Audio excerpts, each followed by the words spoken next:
जाते हैं अंदर की खबर में। शिवलिंग पर ये चादर चढ़ाने वाली साजिश क्या है, अंदर की खबर में आज पूरी जानकारी आपको देंगे। और अगली खबर जिस पर हम बात करने वाले हैं, शिवलिंग पर कौन पहुंचा चादर चढ़ाने, आखिर इन लोगों के पीछे क्या ये सोचते हैं, इनको क्या कहीं से कुछ कहा जा रहा है कि जाओ शिवलिंग पर चादर चढ़ाओ? क्योंकि जो मामला सामने निकल कर आया है त्र्यंबकेश्वर में, ये कोई पहला मामला नहीं है। इससे पहले भी इस तरीके की चीजें निकलकर सामने आती रही हैं और पिछले साल भी ऐसा ही मामला निकलकर सामने आया था। लेकिन सवाल तो यही है कि आखिर साजिश इसके पीछे है क्या? इससे जुड़ी रिपोर्ट देखिए।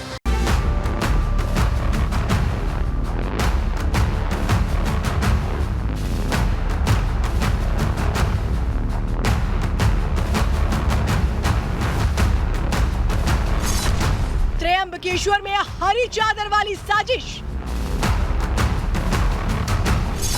12 ज्योतिर्लिंग में शामिल त्र्यंबकेश्वर मंदिर की तस्वीर। ये तस्वीरें किसी मस्जिद या फिर किसी दरगाह की नहीं, बल्कि ये तस्वीरें हैं सनातन आस्था के सबसे बड़े केंद्रों में शामिल त्र्यंबकेश्वर मंदिर की। इन तस्वीरों को अब जरा गौर से देखिए। साफ दिख रहा है कुछ लोग सिर पर हरी चादर और फूलों की टोकरी लेकर त्र्यंबकेश्वर मंदिर के एंट्री गेट की तरफ बढ़ते हैं, लेकिन उन्हें मंदिर के मेन गेट पर ही रोक दिया जाता है। मंदिर की सुरक्षा में तैनात सुरक्षाकर्मी इन लोगों को रोक देते हैं और मंदिर के अंदर नहीं जाने देते। सुरक्षा कर्मियों के सामने इन्हें वहां से वापसी करनी पड़ती है। पुलिस प्रशासन से हम मांग करते हैं कि जल्द से जल्द दोषियों के ऊपर कठोर कार्रवाई की जाए। अंदर की खबर में डिटेल में अब आपको बताते हैं ये घटना कब की है, किस वक्त इस साजिश को अंजाम दिया गया। ये लोग रात करीब 10 बजे मंदिर के अंदर घुस रहे थे। 13 मई की इस घटना का वीडियो अब सामने आया है। ऐसे में महाराष्ट्र के डिप्टी सीएम देवेंद्र फडणवीस ने फौरन FIR दर्ज कर SIT जांच के आदेश दे दिए। IG स्तर के अधिकारियों के नेतृत्व में SIT इस पूरे घटनाक्रम की जांच करेगी। 6-7 लोग संदल लेके वहाँ पे आए थे और उन्होंने जो उत्तर दिशा का गेट है वहाँ पे मुख्य प्रवेश द्वार पे वहाँ आने के बाद में सुरक्षा रक्षक ने उनको हटाया। तो उस बारे में हम लोग कंप्लेंट की जांच करके वहाँ अगर उसमें अपराध होता है तो अपराध दाखिल करके आगे की जांच पुलिस करवा लेगी। सीएम एकनाथ शिंदे ने भी कानून व्यवस्था बिगाड़ने वालों को कड़ी चेतावनी दी है। ये राज्य में सभी जाति पाति के लोग रहते हैं और कानून व्यवस्था बनाए रखने की जिम्मेदारी शासन की है, प्रशासन की है।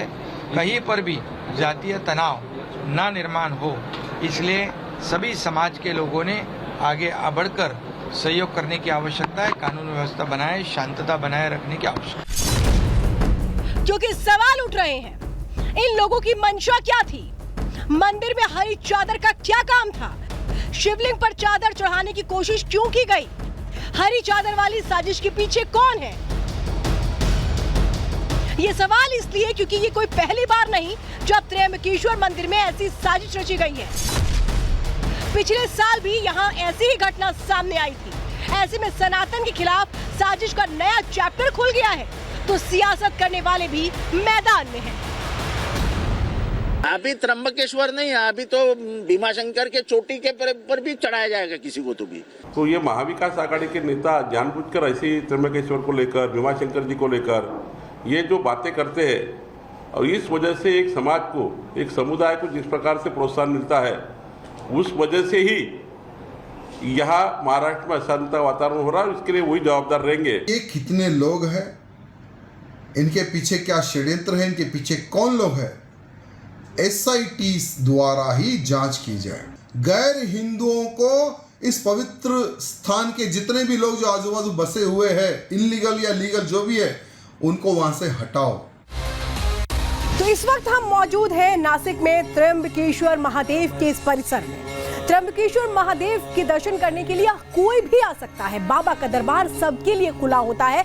बाबा के दरबार में कोई भी उनका आशीर्वाद ले सकता है, लेकिन इस बार कुछ लोग आशीर्वाद लेने नहीं बल्कि किसी और मंशा से पहुंचे हैं। चलिए आप मेरे साथ करिए आप भी बाबा के भव्य दर्शन। तो इस वक्त त्र्यंबकेश्वर महादेव के इस दरबार में हम मौजूद हैं। कहते हैं बाबा का जो दरबार है वो मन्नतों का दरबार है। जो भी अपनी श्रद्धा को लेकर के आता है बाबा उसकी जरूर सुनते हैं, लेकिन इस बार कुछ लोग क्या किसी और मकसद से पहुंचे थे?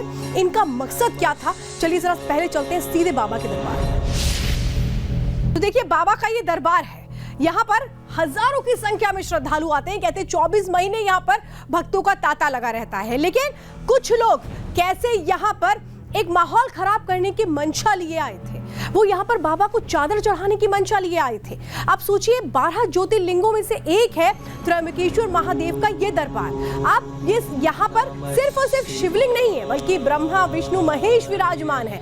ये कहते हैं कि यहाँ जो त्र्यंबकेश्वर महाराज है इनको त्र्यंबकेश्वर महादेव इसीलिए बोला जाता है क्योंकि ब्रह्मा विष्णु महेश तीनों एक साथ यहाँ पर विराजते हैं। और ये जो पूरा अगर हम ये प्रांगण आप देख रहे हैं मंदिर का, ये 3 तरफ से पहाड़ियों से घिरा हुआ है। बहुत सुंदर है ये। जिस तरह से इसको तैयार किया गया, सोचिए इसको तैयार करने में 35 साल का वक्त लग गया था।